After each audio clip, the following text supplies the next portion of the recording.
Diddle-a-dum-dum. So, 3 strategies that Shane Flowers used to boss Giants live. What's he done? What's his secret? Why is he so fucking good, Shane? Come on, tell us. I tell you what Shane is. Never mind. Sorry, let me rephrase that, right? Not why is he so good? Why has he got better? Why has he got so much better since like England's last year? Because he's full autism, and literally, you give him a list of to-dos, and that man will. Do you know when? You know what I mean, Josh. When somebody is so like, just he's very coachable. So yeah, he's really good to coach. To be honest with you, so Mitch, the Flowers bros are both very similar. Even though he's top level. Always feedbacks, always in touch with me, fills out everything, shows me videos, asks me questions as well. Don't just show me videos. He'll put on his videos like, Shane, like, what do you think about this? I'm doing this. How does that look? And really break stuff down and do intricate little technique tweaks. And also he'll practice stuff outside of the gym. Like, I can't remember what it was that I had him doing. I had him doing something, and he was drawing out lines and stuff on the floor and in his work and practicing bits. And yeah, he's just like really invested in and driven, and just very coachable. And it makes it really easy to improve because somebody like Shane, he already had the baseline level of strength. So most of my job has been keeping him injury free and making sure he's not overtraining because he works a lot. So we've got him, he's like 60-hour weeks. So we're trying to manage that. And making sure he's technically improving and everything, because as he gets technically better at the events, the weights go heavier and the times get faster because he's obviously getting used to his strength. We haven't even done a phase yet where we focus on getting stronger because it's all really big. Well, actually, on the press we have, but because he was quite good at that when he started. But the rest of the stuff's all been like technical tweaks and getting him really perfect. Like the bag throw, for example, really nailing the swing setup and being consistent with it. So in a summary, number one of the 3 things that we'll cover on this. Number one, he's invested in himself, like, because for in terms of like committing to you, that must have been like a massive step for him. Because like England last year, he was like still coaching himself, wasn't he? Yeah, I think the way it kind of came about is I was training his brother for England. Yeah. So Shane was kind of like coaching himself / jumping in with some of Mitch's stuff as well. So he kind of seen, I guess he liked the style of training or something, or what I was doing, and got in touch after England's, because he did mention that he'd done a few bits with Mitch. So, but yeah, for the most part, he was coaching it himself up till then. So you just need to look at the progress he's made since he's been obviously working with you, and obviously there's loads of other factors in there. But basically the principle, like, we're not just kissing your ass saying this, but like even just an athlete X making that next layer of commitment up by right, I'm gonna invest in myself up a level. I'm gonna get a coach. I'm gonna get somebody who I trust to with some people that you coach, it doesn't, you don't, like, a lot of people think with coaching that everything's like I'm going to tell you exactly what to do and you don't have a say in it. Whereas, like, realistically, a lot of coaching is actually work, especially with guys who are kind of working at a higher level. Like, a lot of them are already doing a lot of the right stuff, aren't they? And a lot of the programs, it's basically coming from them and basically optimizing what they're doing with your little sprinkles of wisdom in there and little tweaks and little suggestions. And that's how you kind of build up a relationship. It's not kind of, right, he's decided he's coached by you one day. So literally everything's just completely different. Do you understand what I mean? Am I right in that with? Yeah, so when I work with people, especially people that have been training a long time, because obviously Shane's newish to strongman, but he had a 420 deadlift. You know what I mean? He knows how to get strong. So I don't change. I ask him like, so how would you have done your last deadlift peak? Like, you know, because he will have figured out like, you know, I like to do 3 weeks and then I need a deload or whatever he wants. Or for me personally, Shane, I know if I pull heavy 4 weeks in a row, I need a deload or I need to rotate speed. I like to do top sets with no drop sets. The drop sets just fatigue me and don't give me, you know what I mean? He's figured out a lot of stuff for himself. So it's more me asking him like, right, put me up to speed with what you know, and then I'll sprinkle some bits on top. Or maybe it might be that he's kind of figured something out, but not quite. So I can piece together where he's up to and kind of finalize it out. So yeah, it's really, I like to think of it as a joint effort, not so much me in complete control. Yeah, and that so that goes through what we said on a recent episode about like the value of coaching beyond just getting a program is like all that stuff. They were great examples there about, you know, like stuff that's maybe individual. You like the athlete knows what works for them, and working with a coach, we can make these like unique training blocks that's ticking all the stuff that you want to do because in order to be progressive, but they're also like accounting for all the individualities of the athlete. And that's the kind of value that you can offer as a coach. So basically, it's almost it's so easy to write a block that if someone sticks to, they're going to get better. It's fucking simple.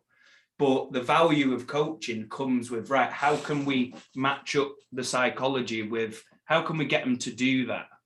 And realistically, doing that block there, we might be fiddling about with it. We might be tweaking it. We might be pulling that back. And then next week we're pushing that on, and that's where the kind of the value comes, and the magic, I say, is with the coaching and the little feedback as we go along. Yeah. So what about like nutrition and stuff like that? What has he done with his? He's put on weight, hasn't he? Like quite a bit of weight. Yeah, but how much body weight has he put on? You know. It's not been like a massive climb. I think he was like 148 at England and he's 155 now, I think. I could be wrong. It could have been that he was 148 at Brits and he's 155 now. He's 155. He's a big dude. But the thing with Shane is he's not got that unnecessary weight. Yeah. Like he holds it well. He moves well. You can see on the drag that he moves well. He's explosive. One thing that we did change, which has made a big impact on his performance, and something that's so noticeable that I'm actually starting to give it to a lot of people, and I actually put it in the app list as well, based on the results I got with Shane, as a mandatory. So if you're in the app, guys, you ever use it, and you go to Build Your Friday session, you'll see a conditioning section with a stop-like work. And I literally, because we realised that the giant shows, they're very, very, very fast paced. And it's kind of weird because you've got this like, it's a weird show because they're so heavy that the training is like very neural. And it's very easy to get your athlete a little deconditioned by accident because everything's so, you know what I mean? Just like everything's so heavy, like top sets of 3 and doing this, and you know, and obviously we build the conditioning in the phase before, but aerobic fitness is like the first thing to go and the easiest to come back. So your aerobic fitness can fluctuate quickly. So if you 3 weeks into a peaking phase and you're deconditioned, what we're finding is you're doing these events and there's like a fucking 15-minute, whatever, 20-minute turnaround and you're straight back out. So a key factor for those shows is high recovery. Like you have to be able to do the carry drag medley, absolutely balls to the wall, and then recover and go out to the next event without jelly legs. So we added just some assault bike work in, and I just literally got him to hammer the assault bike.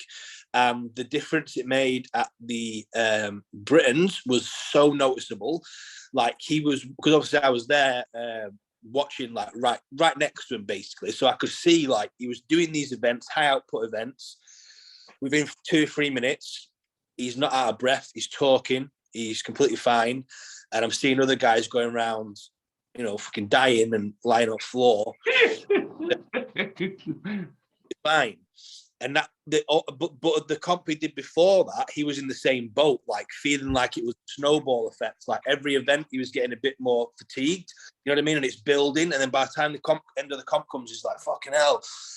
Whereas this time round with the assault bike work, he was fit as a fiddle. So that was a really key thing that I changed, actually, that affected his performance. Brilliant.